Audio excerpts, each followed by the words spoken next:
Assalamualaikum warahmatullahi wabarakatuh. Perkenalkan, nama saya Hakiman. Saya dari Pendidikan Agama Islam kelas A semester 5 dengan nomor NIM 181210031, di mana dalam pembahasan kali ini saya akan membahas tentang pengembangan bahan ajaran.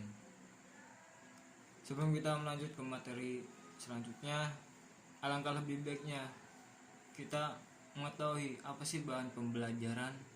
Jadi bahan pembelajaran pada kali ini yaitu komponen isi pesan dalam kurikulum yang harus disampaikan kepada siswa, di mana komponen ini memiliki bentuk pesan yang beragam. Ada yang berbentuk fakta, konsep, prinsip, atau kaidah, prosedur, problema, dan sebagainya. Komponen ini berperan sebagai isi atau materi yang harus dikuasai siswa dalam proses pembelajaran, di mana skop dan sekuen materi pembelajaran telah tersusun secara sistematis dalam struktur organisasi kurikulum, pendidikan, dan pelatihan.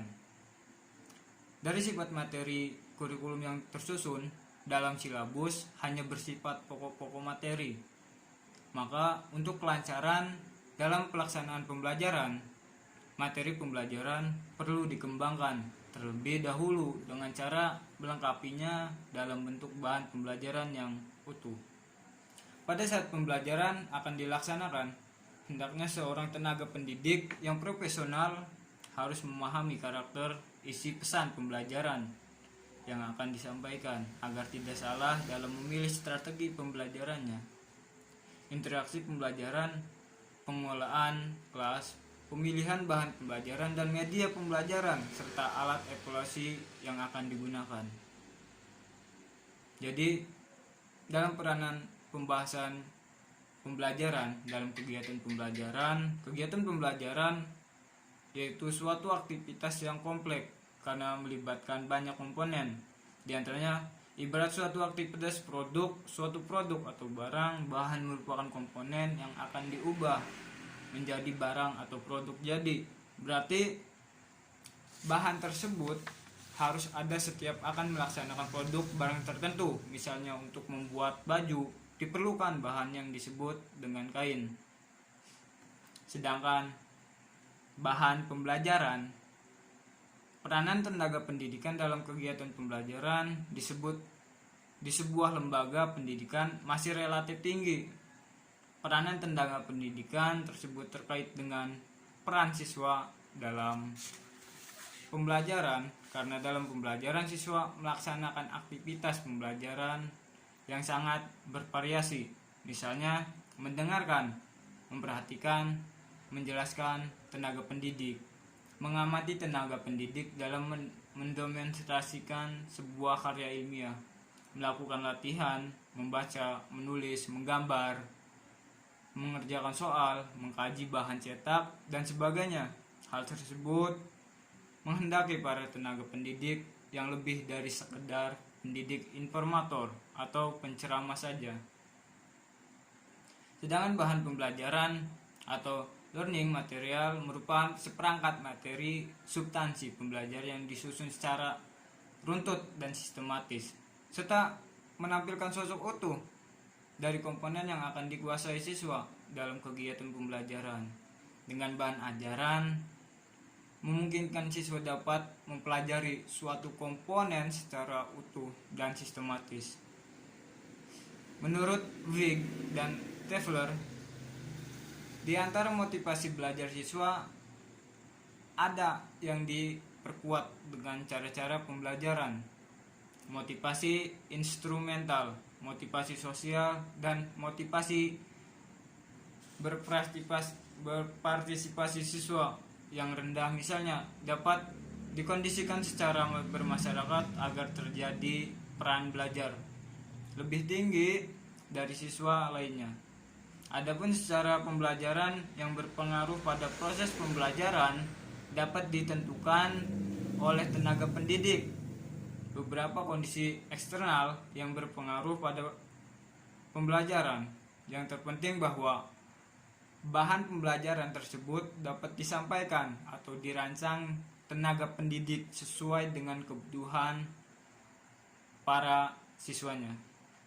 Sedangkan menurut Sungkono, bahan pembelajaran adalah seperangkat bahan yang memuat materi atau isi pembelajaran yang didesain untuk mencapai suatu tujuan pembelajaran, di mana suatu bahan pembelajaran tersebut memuat materi pesan atau isi materi pembelajaran yang berupa ide, fakta, konsep, prinsip, kaidah, atau teori yang tercangkup dalam mata pelatihan sesuai disiplin ilmu, serta informasi lainnya dalam pembelajaran.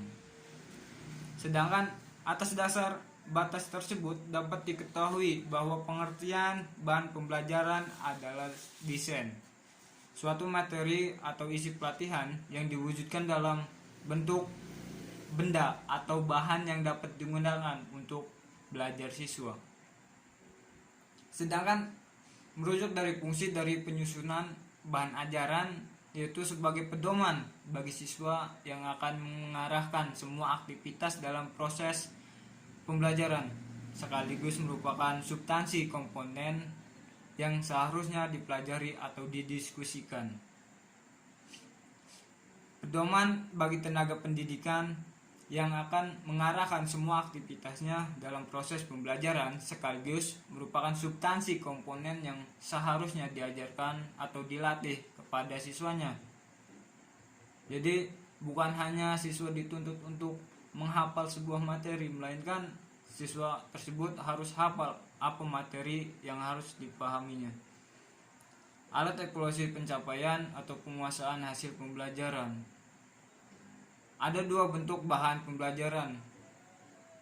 Yang pertama, bahan pembelajaran yang didesain lengkap. Artinya, bahan pembelajaran yang memuat semua komponen pembelajaran secara utuh, meliputi tujuan pembelajaran atau kompetisi yang akan dicapai, kegiatan pembelajaran yang harus dilakukan siswa, materi pembelajaran yang disusun secara sistematis, ilustrasi, media, dan peragaan pembelajaran, latihan dan tugas evaluasi, dan umpan balik. Contohnya kelompok bahan pembelajaran ini adalah modul pembelajaran audio, pembelajaran video, pembelajaran berbasis komputer, pembelajaran berbasis web atau internet. Sedangkan yang kedua, bahan pembelajaran yang didesain tidak lengkap. Artinya bahan pembelajaran yang didesain dalam bentuk komponen pembelajaran yang terbatas dalam bentuk sumber belajar, media pembelajaran, atau alat peraga yang digunakan sebagai alat bantu ketika tenaga pendidik dan siswa melaksanakan kegiatan pembelajaran, di mana contohnya kelompok bahan pembelajaran ini meliputi pembelajaran yang dengan berbagai alat peraga, belajar dengan transparansi, belajar dengan buku teks, peta global, model kerangka manusia, dan sebagainya. Bahan pembelajaran perlu dikembangkan dan